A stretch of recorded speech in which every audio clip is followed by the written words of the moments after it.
Bien le bonjour tout le monde, j'espère que vous allez bien. Aujourd'hui nous allons nous intéresser au cas de Call of Duty Black Ops Declassified et voir si c'est un si mauvais jeu. Allez petit gros, lance le générique s'il te plaît. On bat les couilles frère.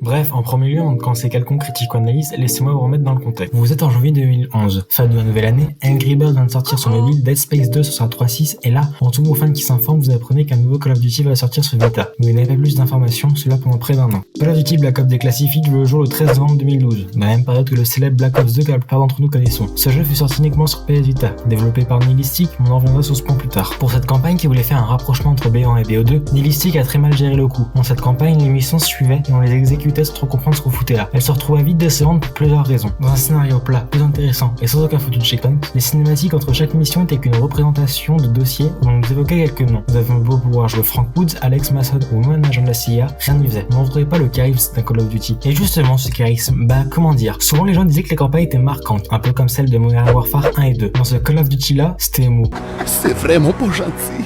On a beau même le droit à avoir un rapprochement avec le BO2, avec l'apparition très brève de Menendez, mais même avec ça rien n'y fait. Pour vous dire, même les IA ne savaient pas ce qu'elle foutait ici. À ce rythme-là, on pouvait juste penser qu'elle voulait se tirer du jeu. C'est compréhensible après tout. Les maps de la campagne étaient si petites que l'on se cognait un peu partout dans certains couloirs. On voyait dans différents pays dans cette campagne, même si on ne remarquait pas tout le temps, vu que les textures se ressemblaient souvent. C'est compréhensible après tout, la PS Vita n'égalait pas la PS3 à l'époque. Aïe, coup dur. Bon, imaginons que vous avez survécu à cette terrible épreuve d'une heure. Vous vous retrouvez ici, dans le multi. Tout se passe bien, mais une fois de plus, quelque chose vous déplaît. Sur ce multigenre, nous avons eu le droit qu'à 6 maps multijoueurs, de la sortie jusqu'à présent. Nous avons eu le droit à Range, c'est Fire Range en plus petit. À Shroud, c'est Crash en plus petit. À Container, c'est Shipment, mais là pas en plus petit. Intel, c'est Gride en plus petit. Rocket, c'est Dome en plus petit. Nuke House, c'est Nuketown en plus petit. Mais tout de même, la création des classes était présente, et les level up aussi. 20 pour les armes principales et 10 pour les armes secondaires. Que ce soit des armes ou du joueur. Donc par logique, les prestiges étaient là. Vous pouviez donc créer vos classes, tout comme sur une console de seul. Et là, c'est le drame. Car oui, ce Black Ops Declassified ne prenait en charge que les combats 4 contre 4. C'est même moins que Black Ops 4. Et les seuls modes disponibles étaient match à mort par équipe, élimination confirmée, zone de largage et mêlée générale. Soit on pourrait dire que ça va en 2012 pour une console portable. Mais ça aurait été sans compter les crashs en pleine partie. Au moins, vous avez le seum et d'être déconnecté des serveurs.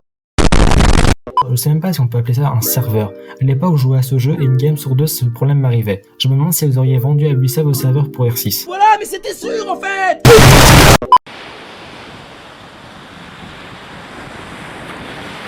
Et oui, en plus d'avoir une campagne et un multi Bien. ce Call of Duty de tirer aussi un mode contre la montre. Il s'agit juste, comme son nom l'indique, de faire une mission d'un temps limité.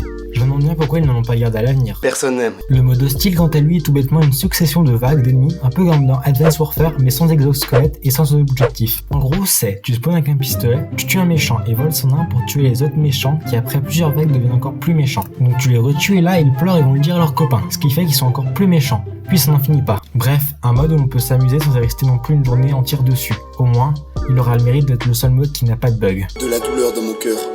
Même si le fait d'être sorti sur une console méconnue, mais bien, être bâché par les joueurs, la presse et le fait d'avoir une campagne Claqué au sol. n'est pas nécessaire, ce jeu a eu le droit à un développement chaotique. Il fait annoncer que ce sera une exclusivité à la console, à l'instar des Nintendo DS où nous avions le droit qu'à de simples portages. Mais personne ne savait quel studio sera chargé de ce jeu. Ce fut qu'en août 2012, soit 4 mois avant sa sortie, qu'on apprendra que ce sera Nihilistic qui développerait ce Call of Duty. Alors qui c'est Nihilistic? Pour vous la faire courte, c'est un studio disparu aujourd'hui. Pour vous dire, Treyarch n'était même pas au courant d'une sortie d'un Black Ops sur PS Vita. Tout cela nous fait comprendre que ce jeu n'était d'aucune importance pour Activision.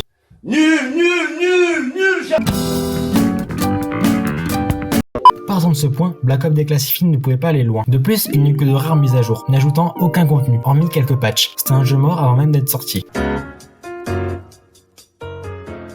Bon, arrêtons 2 secondes d'être de mauvaise langue et parlons sincèrement. Comme vous l'auriez compris, 8 ans après, ce Call of Duty n'est pas très intéressant à jouer. Déjà car la campagne n'en vaut pas le coup, mais aussi car il n'y a presque plus personne sur le jeu. Mais pourtant, vaut-il ses notes et ses critiques? Je pense que oui et que non. Un jeu qui n'en est que 50% en note ne peut pas se voir attribuer un grand mérite. Ce jeu ne se classe pas comme un réel opus, mais plus comme un spin-off. Activision a juste voulu sortir un jeu à la va-vite sur PS Vita, en prenant le premier studio qui leur arrivait sous la main. Mais comme dit, il ne faut pas oublier qu'il est sorti que sur PS Vita, et juste pour l'effort effectué par les développeurs, on peut tout de même applaudir. Tenter de faire un jeu avec une expérience expérience qui essaye de reprendre les codes d'un jeu salon, tout ça sur un écran de 6 pouces demande beaucoup d'efforts. S'il y aurait du contenu d'ajouter au jeu, une envie de la part des développeurs de donner vie à leur jeu, ils n'auraient peut-être pas eu cette déception. La preuve, Call of Duty a appris de ses erreurs et maintenant, il y a un super jeu mobile. Certes, il n'y a pas de campagne, mais le multi est tout de même plaisant. Et pour ce qui est de Call of Duty Black Ops Declassified, ce qui est bien maintenant, c'est qu'il coûte plus très cher.